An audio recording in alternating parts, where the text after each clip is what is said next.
नमस्कार। आप सभी लोगों ने अपने विद्यालयों में पुस्तकालय अथवा रीडिंग कॉर्नर बना लिए होंगे या बना रहे होंगे। इसके संबंध में 11 सितंबर 2020 को विधिवत शासनादेश भी राज्य परियोजना निदेशक कार्यालय समग्र शिक्षा विद्या भवन निषादगंज लखनऊ के माध्यम से जारी हो चुका है। इस शासनादेश में कुछ मुख्य बिंदुओं को रखा गया है, जिसको हम एक एक कर देखते हैं। पहला है, प्रत्येक विद्यालय में कक्षा कक्ष की उपलब्धता के आधार पर पुस्तकालय अथवा प्रत्येक कक्षा में रीडिंग कॉर्नर बनाना है। इसका मतलब है, यदि आपके यहाँ कक्षा कक्ष की पर्याप्त उपलब्धता है तो आप किसी भी एक कमरे में पुस्तकालय बनवाएंगे, अथवा उपलब्धता नहीं है तो प्रत्येक कक्षा कक्ष में रीडिंग कॉर्नर बनाना है। नंबर 2, प्रधानाध्यापक द्वारा विद्यालय के एक शिक्षक को नोडल शिक्षक चयन किया जाएगा, जो पुस्तकालय गतिविधियों को संचालित करेगा। इसी तरीके से जो नोडल शिक्षक होगा वो प्रत्येक कक्षा में बुक क्लब की स्थापना करेगा, जिसमें 2 बालक और 2 बालिका सदस्य होंगे एवं प्रत्येक 3 माह पर नए सदस्यों का चयन किया जाएगा।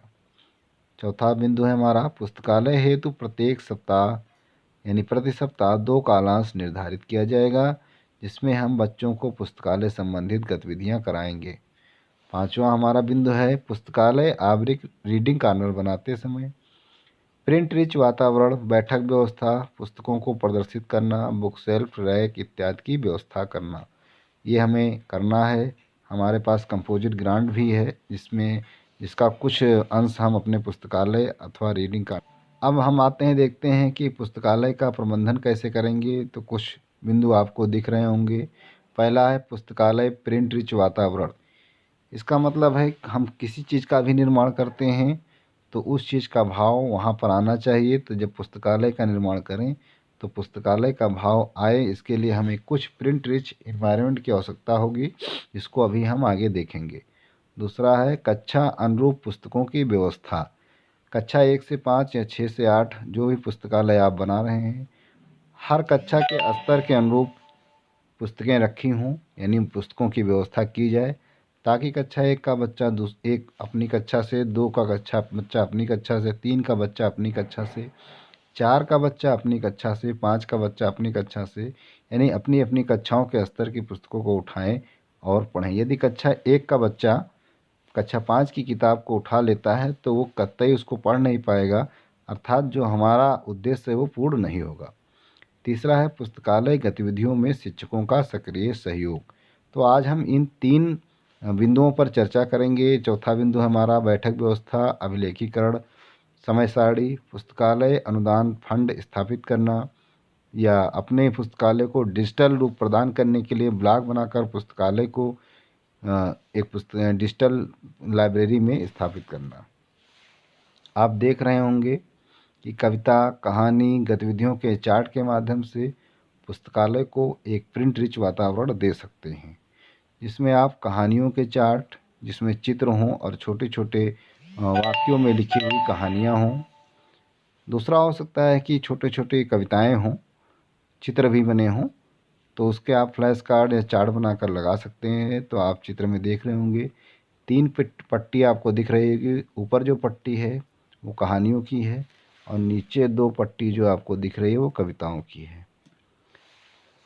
फिर हमारा है, कक्षा अनुरूप पुस्तकों की व्यवस्था। प्रिंट रिच वातावरण के बाद कक्षा अनुरूप पुस्तकों के रखरखाव की आवश्यकता आती है, ताकि सभी कक्षा के बच्चे कक्षा के स्तर के अनुरूप किताबें प्राप्त कर सकें और पुस्तकें उनके पहुंच तक हो सके। यानी हमें पुस्तकालय बनाते समय चाइल्ड फ्रेंडली लाइब्रेरी बनाना है, ताकि सभी बच्चे की पहुंच उन पुस्तकों तक हो सके। इस समस्या के समाधान हेतु एक कलर पट्टी का क्रम का सहारा लिया गया है। तो आइए देखते हैं कि कलर पट्टी का क्रम क्या है, यानी कलर पट्टी क्या है। आप देख रहे होंगे 4 तरह के कॉलम बने हुए हैं। स्तर, कहानी में वाक्यों की संख्या, प्रति वाक्य औसत शब्दों की संख्या और चित्र में का परसेंटेज, यानी चित्र कितने प्रतिशत उस कहानी में या कविता में या उस किताब में है। जैसे हमने यहाँ पे दिखाया है कि हमने उस पुस्तक को 4 पार्ट में बांट रखा, 5 पार्ट में बांट रखा है।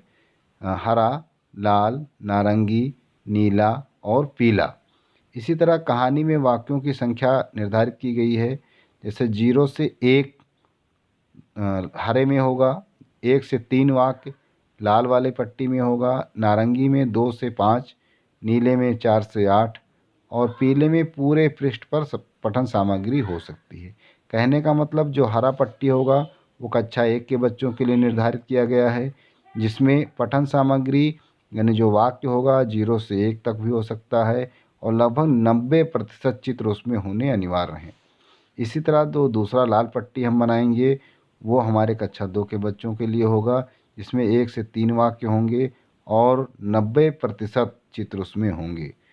इसी तरह नारंगी को हम कक्षा 3 का स्तर बनाएंगे, जिसमें 2 से 5 वाक्यों की संख्या होगी और 80% चित्र उसमें होंगे। इसी तरह नीला, इसमें 4 से 8 वाक्यों की संख्या होगी और 60% चित्रों की संख्या हो सकती है। इसी तरीके से पीला कलर जो हम पट्टी बनाएंगे उसमें पूरे पृष्ठ पर सामग्री पठन सामग्री यानी वाक्य हो सकते हैं, साथ ही साथ 40% चित्र होना अनिवार्य हो सकता है।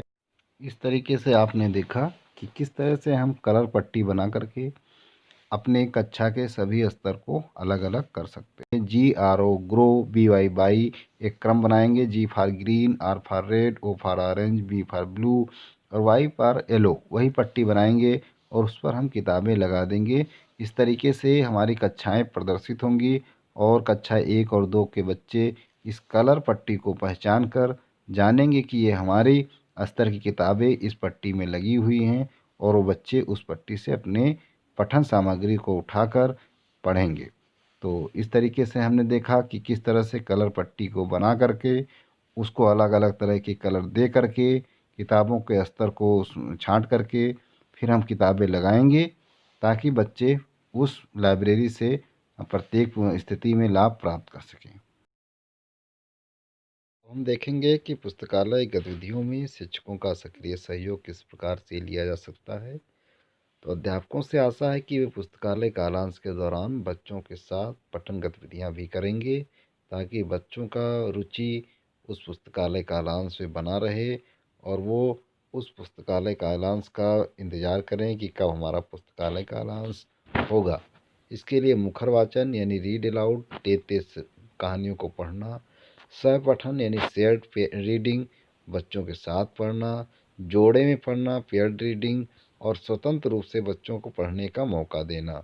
इस तरीके से शिक्षकों द्वारा पुस्तकालय में गतिविधियाँ पठन कौशल की गतिविधियाँ कराई जा सकती हैं। इसके साथ ही साथ पुस्तकालय संबंधित अन्य गतिविधियाँ कराई जा सकती हैं। जैसे नंबर 1 में आप देख रहे होंगे कि कुछ बच्चों ने, जैसे गीता ने कहानी पढ़ी, उससे हम पूछेंगे कि कौन सी कहानी पढ़ी। उसने कहा सर नन्हा चूहा।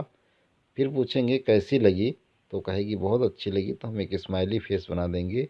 इसी तरह दिनेश कुमार से हमने पूछा कि कौन सी कहानी पढ़ी, उसने कहा सर सुनसान घर। मैंने पूछा कहानी कैसी लगी, उसने कहा सर डरावनी, तो मैंने एक डरावना सा फेस बना दिया। तो इस तरीके से सर कुछ बच्चों से पूछ करके कहानी और कहानी के भाव का पता लगा सकते हैं। दूसरा, जैसे हमने लिखा आला वाला किधर का ताला, इस तरह बच्चे एक किताब को हाथों से घुमाएंगे और पूछेंगे कि आला वाला किधर का ताला। फिर कोई बच्चे बताएंगे दायां बायां। बच्चे उस किताब के बीच का पृष्ठ खोलेंगे और दोनों तरफ दाएं और बाएं पेज के वाक्यों को गिनेंगे। जिधर के पेज का वाक्य ज़्यादा होगा उधर का बच्चा जीत जाएगा। उस बच्चे के लिए हम उस क्लास में क्लैपिंग करा सकते हैं। इसी तरह सबका खजाना हमको बताना, जो कहा सो करना पड़ेगा वरना भरना पड़ेगा। हैंड पपेट, फिंगर पपेट की माध्यम से कहानी सुना सकते हैं। पपेट आपको चित्र में दिखाई दे रहा होगा, इस तरह पपेट बनाएंगे और उंगली में लगाकर कहानी सुना सकते हैं। मुखौटों के माध्यम से प्ले रोल करके कहानी बच्चों को सुना सकते हैं। इस तरीके से हम अपनी पुस्तकालय कालांश को रुचिपूर्ण एवं बच्चों के पठन कौशल विकास हेतु एक यंत्र के रूप में प्रयोग कर सकते हैं। तो आशा और विश्वास है कि आप सभी को ये वीडियो अच्छा लगेगा और इसका उपयोग करके आप एक उत्तम लाइब्रेरी का निर्माण कर सकेंगे। आप सभी को बहुत बहुत धन्यवाद।